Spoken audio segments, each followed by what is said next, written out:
Ya, gas. Oke. Assalamualaikum warahmatullahi wabarakatuh. Waalaikumsalam Waalaikumsalam. Kami dari kelompok B akan menjelaskan kasus 2 yaitu kinerja sistem syaraf dan hormonal dalam reproduksi. Perkenalkan, saya sebagai moderator Lintangwani Safinatul Jannah dan rekan saya Edo Rival Kurniawan, Nizar Akmal Gunawan, Aufa Faiza Yustira, Safia Yogi Finanda, dan Hafiza Salsabila. Selanjutnya akan dilanjutkan oleh rekan saya. Oke, pertama itu ada sistem fisiologi yang bekerja pada pertumbuhan dan perkembangan organ reproduksi ayam. Yang pertama itu ada sistem syaraf pusat melalui hipotalamus dan hipofisis mengontrol pelepasan hormon-hormon yang mengatur perkembangan dan fungsi organ reproduksi. Kemudian hormon-hormon dapat dihasilkan oleh kelenjar hipofisa anterior dan hipofisa posterior.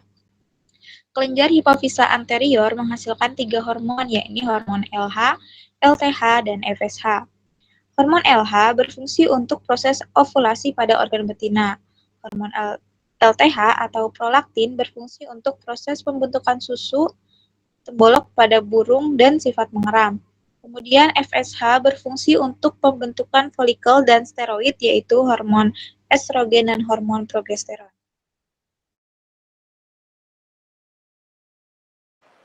Selanjutnya ada faktor yang mempengaruhi pertumbuhan ayam. Bobot badan ayam yang lebih rendah pada peternakan A dibandingkan dengan peternakan B pada umur 16 minggu, kemungkinan besar disebabkan oleh durasi pencahayaan tambahan yang kurang optimal. Hal ini berdampak pada penurunan aktivitas makan, efisiensi metabolisme, dan stimulasi hormonal yang diperlukan untuk pertumbuhan maksimal pada fase grower. Terus ada manajemen pencahayaan yang tepat, seperti yang diterapkan di peternakan B dengan 12 jam tambahan cahaya, terbukti lebih efektif dalam mendukung pertumbuhan bobot badan yang lebih baik dan mencapai kematangan seksual yang lebih awal pada ayam petelur.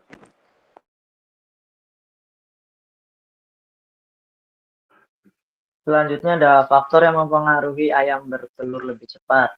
Yang pertama itu ayam pada peternakan B yang sudah bertelur pada umur 18 minggu dan lebih cepat dibandingkan peternakan A disebabkan oleh lamanya durasi pencahayaan. Kemudian durasi pencahayaan yang lebih panjang di peternakan B yaitu 12 jam berperan sebagai sinyal lingkungan yang merangsang sistem saraf dan endokrin ayam untuk memulai proses reproduksi. Sayap tersebut kemudian diteruskan ke hipotalamus di otak yang akan merangsang pelepasan hormon GnRH dan menghasilkan hormon FSH dan LH. Stimulasi cahaya yang cukup pada peternakan B menyebabkan produksi FSH dan LH meningkat sehingga perkembangan organ reproduksi berlangsung lebih cepat. Akibatnya, ayam di peternakan B mencapai kematangan seksual lebih dini dan mulai bertelur pada usia 18 minggu. Durasi pencahayaan yang tidak optimal di peternakan A menghambat percepatan kematangan organ reproduksi, sehingga ayam belum mampu bertelur pada usia tersebut. Baik, untuk selanjutnya yaitu interaksi antara sistem syaraf, hormonal pada ayam, dan pengaruh terhadap dewasa kelamin atau umur bertelur pada ayam. Jadi, sistem syaraf pusat itu akan menerima rangsangan dari lingkungan eksternal melalui organ sensoris, seperti mata yang peka terhadap cahaya.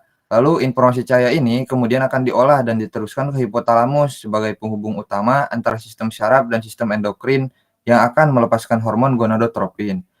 Hormon-hormon gonadotropin ini yang kemudian beredar melalui aliran darah menuju gonad atau ovarium atau testis dan merangsang produksi hormon-hormon seks steroid seperti estrogen dan progesteron pada betina serta testosteron pada ayam jantan. Hormon-hormon ini juga mempengaruhi berbagai aspek fisiologis lainnya termasuk pertumbuhan dan metabolisme yang secara tidak langsung itu dapat mempengaruhi waktu mencapai dewasa kelamin.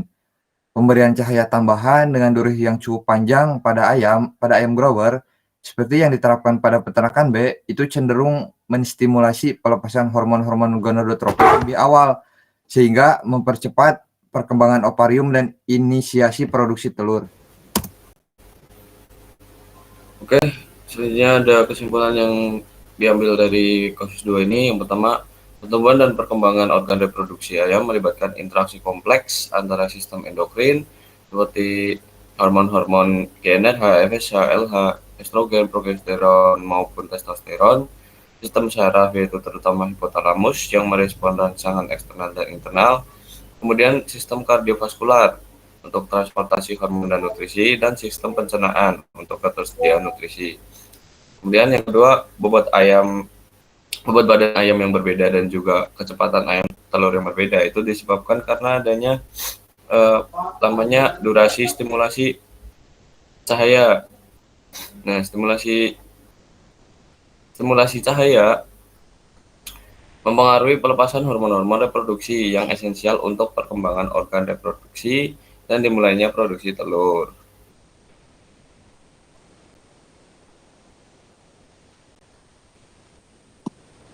Oke, sekian pemaparan presentasi dari kelompok B. Untuk selanjutnya akan dibuka sesi pertanyaan kepada kelompok A yang ingin bertanya, dipersilahkan. Oke, silakan Mas Valen pertanyaannya. Baik, izin bertanya untuk kelompok B, yaitu faktor-faktor lain selain durasi cahaya yang mungkin berinteraksi dan mempengaruhi bobot badan dan awal bertelur pada ayam petelur dalam kondisi peternakan yang serupa itu apa aja ya faktor-faktornya? Terima kasih. Baik, terima kasih atas pertanyaannya. Akan kami tampung terlebih dahulu. Selanjutnya, apakah ada yang ingin bertanya lagi?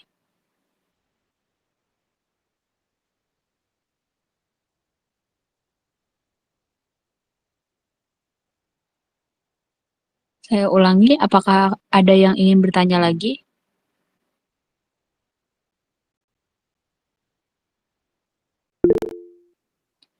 Baik, kepada Mas Soleh, dipersilahkan. Ya, di sini saya dari kelompok A izin bertanya untuk kelompok B tentang dengan mempertimbangkan kondisi peternakan di Indonesia seperti iklim tropis dan ketersediaan sumber daya, program pencahayaan seperti apa sih yang direkomendasikan oleh peneliti lokal untuk mengoptimalkan pertumbuhan dan awal produksi telur ayam petelur secara berkelanjutan dan efisien? Terima kasih. Baik, terima kasih atas pertanyaannya. Kepada yang bertugas untuk menjawab pertanyaan, saya persilahkan. Oke, di sini saya akan izin untuk menjawab pertanyaan dari Mas Soleh, yaitu dengan mempertimbangkan kondisi peternakan di Indonesia, misalnya iklim tropis, ketersediaan sumber daya, program pencahayaan seperti apa yang direkomendasikan oleh penelitian lokal untuk mengoptimalkan pertumbuhan dan awal produksi telur ayam petelur secara berkelanjutan dan efisien. Nah, yang pertama itu ada program pencahayaan bertahap. Nah, berdasarkan penelitian menunjukkan bahwa program pencahayaan yang secara bertahap meningkatkan durasi cahaya setelah mencapai usia tertentu lebih efektif daripada pemberian durasi cahaya konstan. Yang kedua itu ada intensitas dan spektrum cahaya. Penelitian lokal mungkin telah menguji intensitas dan spektrum cahaya yang paling efisien dan efektif untuk kondisi tropis dan jenis-jenis ayam yang umum di Indonesia. Dan yang terakhir, yang ketiga itu ada pertimbangan ekonomi dan juga energi. Nah, pertimbangan ekonomi dan juga energi ini direkomendasikan untuk mempertimbangkan biaya listrik dan potensi penggunaan sumber energi alternatif untuk pencahayaan di peternakan yang ada di Indonesia. Terima kasih. Apakah menjawab, Mas Soleh? Menjawab Mas Edo, terima kasih. Oke, terima kasih juga. Oke, baik, selanjutnya saya akan menjawab pertanyaan dari Mas Valen. Jadi, faktor lain selain durasi cahaya itu ada intensitas cahaya. Jadi, intensitas cahaya itu dapat mempengaruhi respon fisiologis dari ayam. Terus yang kedua ada spektrum cahaya. Panjang gelombang cahaya yang berbeda memiliki efek yang berbeda pada hormon dan perilaku ayam. Lalu ada nutrisi dan pakan ya. Jadi kualitas dan kuantitas pakan itu akan mempengaruhi pertumbuhan dan perkembangan reproduksi. Terus ada pemeliharaan. Nah, kalau faktor-faktornya itu bisa kepadatan, bisa ventilasi, suhu, sama kualitas liter, itu bisa mempengaruhi stres dan kesehatan ayam.